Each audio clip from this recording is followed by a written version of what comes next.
नमस्कार बंधुरा तानवीर विलेज फूडे सबाइके स्वागत। सबाई भालो आछो, आमिও ভালো আছি। আজকে আমি একটা রেসিপি শেয়ার করছি। রেসিপিটা হলো প্যাটিস সবজি দিয়ে।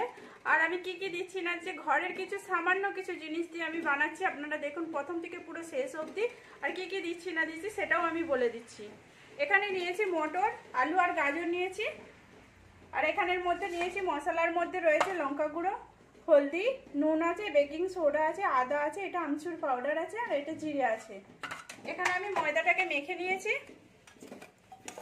ময়দাটা যেমন লুচির মাখাই সেরকম করে মেখেছি, কিন্তু একটু লুচি মাখালে যেরকম একটু নরম হয় সেরকম নরম না, একটু শক্তভাবে আমি মাখিয়েছি। এটা ঢাকা দিয়ে রেখে দিচ্ছি 15 মিনিটের মতো। কড়াতে তেল দিয়ে দিয়েছি, তেলটা গরম হচ্ছে। কড়ায় তেল গরম হয়ে গেছে, আমি এবার এর মধ্যে গোটা জিরে দিয়ে দিচ্ছি। গোটা জিরেটা আমি একটু ভাজতে দেবো।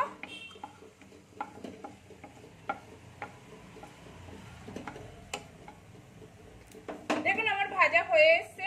এবার আমি আদা বাটাটা দিয়ে দিচ্ছি।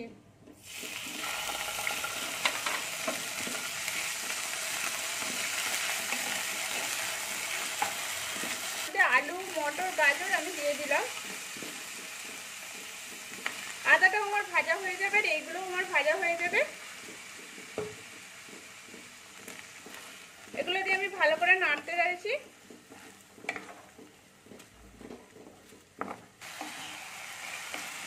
গাজর, আলু আর মটরশুঁটিটা আমি ভালো করে নেড়ে নিচ্ছি আদার সাথে। এবার আমি একটু নুন দিয়ে দেবো। স্বাদ অনুযায়ী আমি নুন দিলাম। নুনটা দিয়ে আমি ভালো করে, আরেকটা জিনিস আমি বলে দিচ্ছি, যদি আপনারা চান যে আলু, গাজর, মটরশুঁটিটা আলাদা নেড়ে নেবেন, কোনো অসুবিধা নেই, ওইটাও করতে পারেন। করে ওইটার উপরে তারপরে মশলা করতে পারেন। আমি আদার উপরে ভাজছি, আপনারা ওরকম করেও করতে পারেন। এর মধ্যে আমি আধা চামচের মতো হলদি গুঁড়ো দিয়ে দিলাম, 1 চামচের মতো লঙ্কা গুঁড়ো দিলাম। এবার ঝালটা দেবেন, ঝালটা সেরকম হিসাবে দেবেন, যেমন খাবেন সেরকম হিসাবে দেবেন। আমি 1 চামচের মতো দিলাম। এইগুলোকে ভালো করে এর সাথে ভালো করে নেড়ে নিচ্ছি।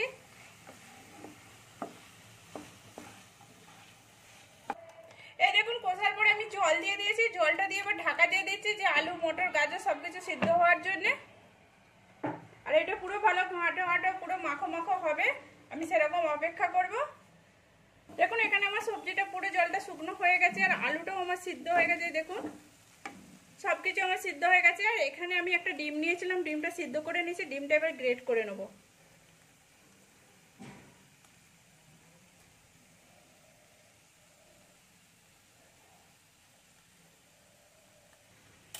দেখুন এখানে আমার ডিমটাকে পুরো গ্রেট করে নিয়েছি। এবার এই সবজিটার সঙ্গে আমি মাখিয়ে নিচ্ছি, পুরো ঘেটে নিচ্ছি।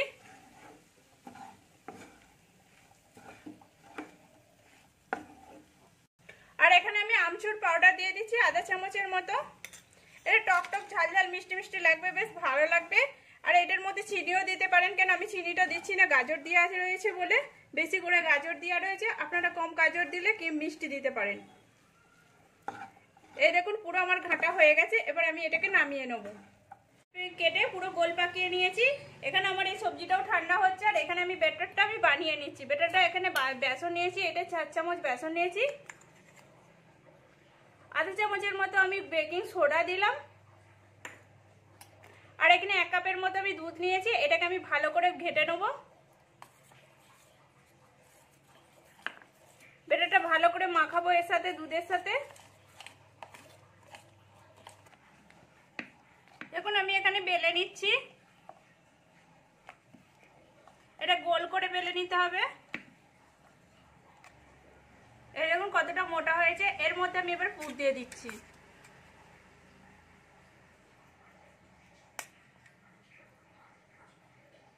এই দেখুন পুরটা আমি এক সাইড দিকে দিচ্ছি, আর এই 4 সাইডে জল দিয়ে পুরো আঙুল দিয়ে একটু একটু করে ভিজিয়ে নিচ্ছি। এই দেখুন আমি জল দিয়ে দিচ্ছি। এবার এটাকে এই পাশের দিকে মুড়ে দেবো,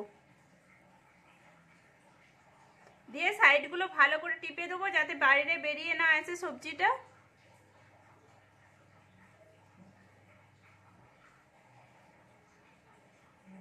এই দেখুন এরকম করে আমি সবগুলো বেড়ে নেবো।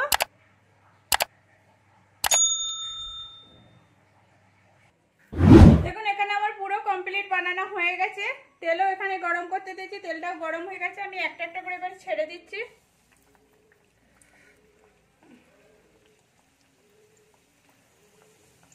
এই দেখুন এমনি আমি ছাড়ছি এইটা। আর একটা আমি বেসন দিয়ে ছেড়ে দেখাচ্ছি, বেসনটা যে ব্যাটারটা গুলেছিলাম, এই দেখুন।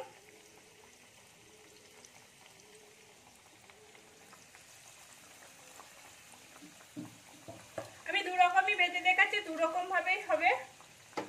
গ্যাসটা কম করে ভাজতে হবে, কেননা ভাজলে ভালো ভাজা হবে না ভিতরটা।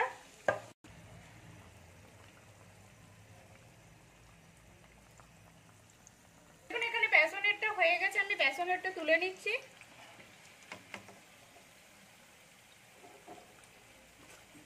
যেগুলো এমনি ছেড়েছিলাম সেগুলো এখনো লাল লাল ভাব আসেনি, ওই জন্য আমি এগুলোকে একটু ভাজতে দিচ্ছি।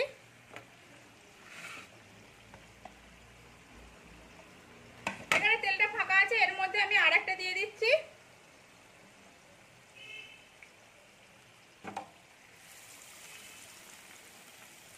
এই দেখুন বেসন দিয়ে আরেকটা দিয়ে দিলাম।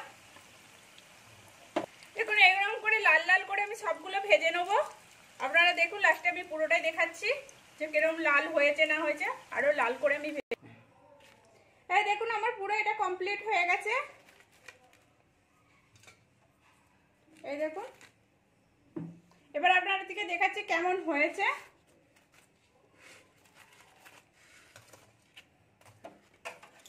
এই দেখুন প্রথমে এটা আমি দেখাচ্ছি কেটে আপনাদের সঙ্গে।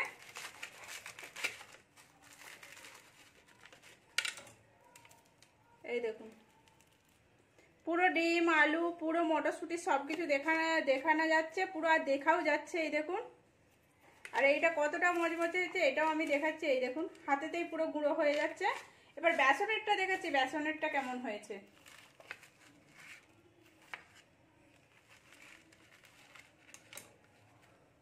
এই দেখুন বেসনেরটা কি সুন্দর, দুটো লেয়ার পুরো, মানে একটা বেসনের আছে, একটা ময়দা রয়েছে, একটা সবজি রয়েছে, পুরো তিনটে দেখা যাচ্ছে ধাপ পুরো। এই দেখুন, আর এইটার মধ্যেও সবকিছু সবজিটা দেখা যাচ্ছে, বুঝে যাচ্ছে যে কি করে বানিয়েছি। আর এইটাও দেখুন, এই দেখুন, আর এটা কতটা নরম হয়েছে এটাও আমি দেখাচ্ছি। যেমন এইটা ময়দা হয়েছে, খাস্তা হয়েছে, মনে খাস্তার মতো হয়েছে, আর এইটা বেসন দিয়ে বানিয়েছি বাটার বলে, এটা কিরকম নরম টাইপের হয়েছে আপনারাও দেখুন। আর এরকম করে বাড়িতে বানাবেন কেমন হয়েছে। এটা নাস্তার পক্ষে খুব সুন্দর লাগবে খেতে। বাড়িতে বানিয়ে দেখুন কেমন হয়েছে। সেটাও ভালো লাগলে লাইক করবেন, শেয়ার করবেন, সাবস্ক্রাইব করবেন, আর পাশে থাকবেন। প্লিজ কমেন্ট করে বলবেন কেমন লেগেছে।